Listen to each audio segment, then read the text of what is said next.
I'm going to talk over a sped up video of me doing this drawing, so it won't be step by step, but I'll talk about the thought process and the techniques I used to get to this study. I'd say overall the drawing took about 30 to 40 minutes.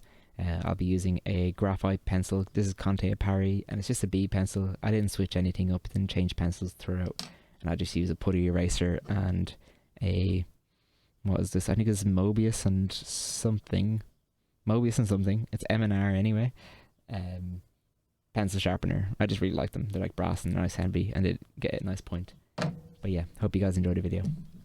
So getting into this figure study, we started like we do any drawing, even if it's a 1 minute pose, 10-minute pose, long worn out, like hour-long painting. We're gonna start off finding the gesture, and then slowly boxing it up, like I always do.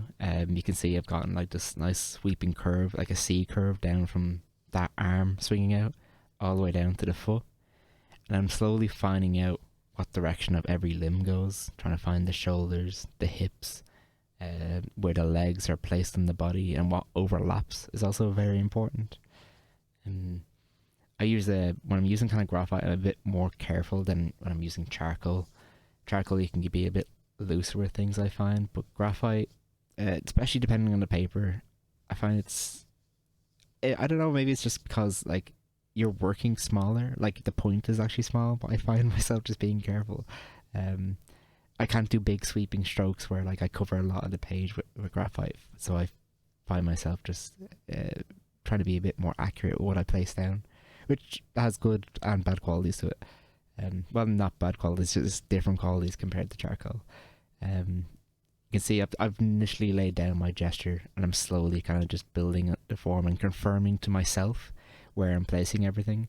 Slowly maybe blocking out what's light and what's shadow as well. You can see on top of that thigh, I've kind of just made a marking for myself, being like that the top of that thigh is hitting a little bit of light. No, it's not completely in light, but compared to the rest of it, it is. And then yeah, just confirming where I'm going with the foot and cleaning up the back, because the back has a lot of curves and kind of interlocking muscles and skeletal structure because of the hips and because of the rib. So you got a lot of curves kind of overlapping there, and it's good to get those in. When drawing with graphite, it's good also to use your pencil a bit lighter. Like don't press down too hard, even on the later stages, because that what ends up doing is that kind of presses down the fibers of the paper, and you kind of get this like reflective surface, and it's also harder to erase. It's better to go slower with graphite. Have a gentler touch, I suppose. When laying in these shadows that I'm laying in here, I'm kind of trying to do them cleanly throughout, going with the direction of the figure, but making sure my value all the way through is similar, and not having some areas darker than others in the values yet. I can do that later, but for now, in the initial blocking, I just want to understand that this is a 3D form, and I want to represent that. Again, on the leg, on everything I do, I'm slowly going with the direction, just filling this out. It's still quite a messy drawing. I won't get into cleaning it up until a little bit later here. I think when I was drawing the hand, I'm not sure if I wanted to leave it in or not, because it has quite a dark spot to it, and it's kind of running away from us. So in the design standpoint, I'm not sure if I want to make a big statement with the hand. I don't know if that's like my main understanding of the figure. That's my main point of the figure. Doing the cloth here, I'm just trying to block in a value so I can get a bit of a softer edge underneath the thigh and the butt, so it doesn't seem like she's just floating, you know. Doing it for the head, it's working quite small, so I'm not gonna be too exact with the features. You don't have to stress yourself out too much. When for these kind of studies, they're usually good for if you're gonna do like a big painting of something. Like say if I wanted to move on to a painting of this figure, it'd be good for me to have this initial drawing so I can look back on, and you know, I have placed down my values and I've worked from the reference. But maybe when I go for the painting, or I can look back at the drawing later and see what I want to change. You know, I don't have to stick exactly to the reference photo when it comes to values and soft and hard edges. You can see again in the drawing, I'm just slowly, like, it was quite messy for a while, So I'm just slowly refining my shapes and my silhouettes. You gotta kind of respect the anatomy of it all. So come in later it's important. I could have just left as a block, and then like maybe that just would have been a nice sketch to work off. But I wanted to refine this drawing a bit more. These values are, I think when I'm putting down these refined shapes, I don't have to worry. I'm going a bit darker, obviously, just so I can see it. But later on, I might come in with the eraser and kind of lighten them up. This is again just an initial thing for me to find out, explore the drawing. It's all for me, so I don't need to worry about, I know you guys are looking at the moment, but if when you're drawing, just put things on the page that help you along with it,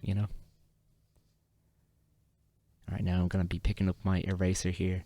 And what I'm doing here is trying to just define or find out where I want my soft edges to be. So where form is like turning away from me, or maybe they're not so important parts of the figure that I don't want them to stand out too much.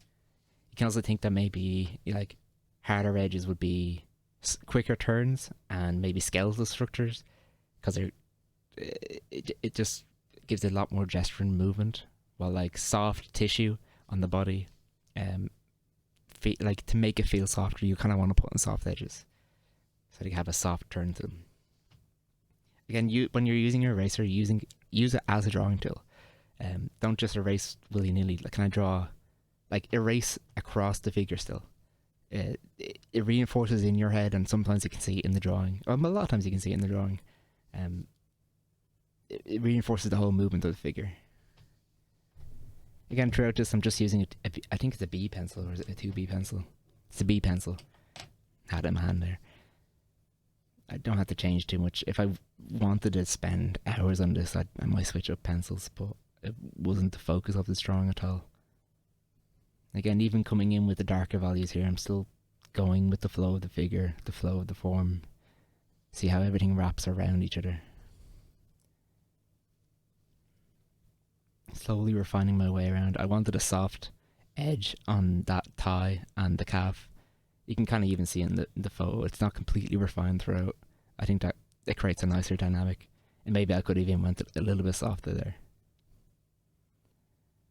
Coming with the darker values in the shadows to try get just slight more turns in the shadows. The shadows you kind of always want to keep a bit simpler than the light. But you can still show slight turns of form. Maybe keep the shadows down to 2, max like 3 values to play around with. Again, coming in with the eraser, softening things up. A lot of this stage is just, you have your initial drawing down. You went in and you defined what's what. But now you're just playing around with light and shadow, maybe doing slight design choices.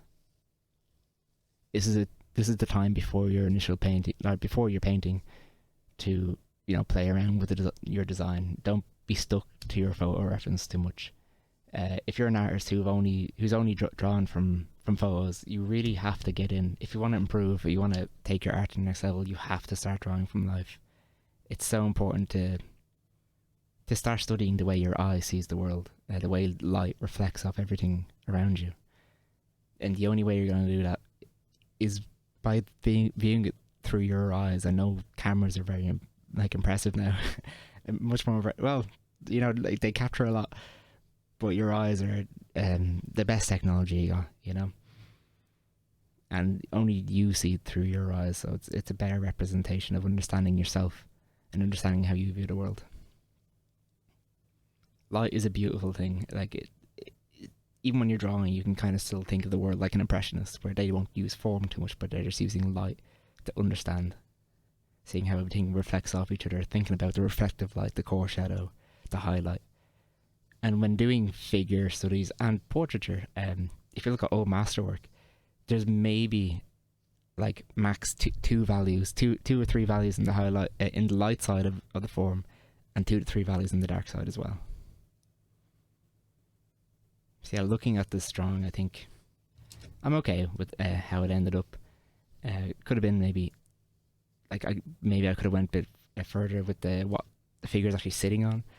But if I'm using this to paint with later as a reference for myself, I've got enough. what I need to. I can play around with the eraser later on, or go in drawing. I might be a bit more wary. I think I've lost some of the gesture, that curve, but it can always be found again. So yeah, hope you guys enjoyed that, and thanks for watching.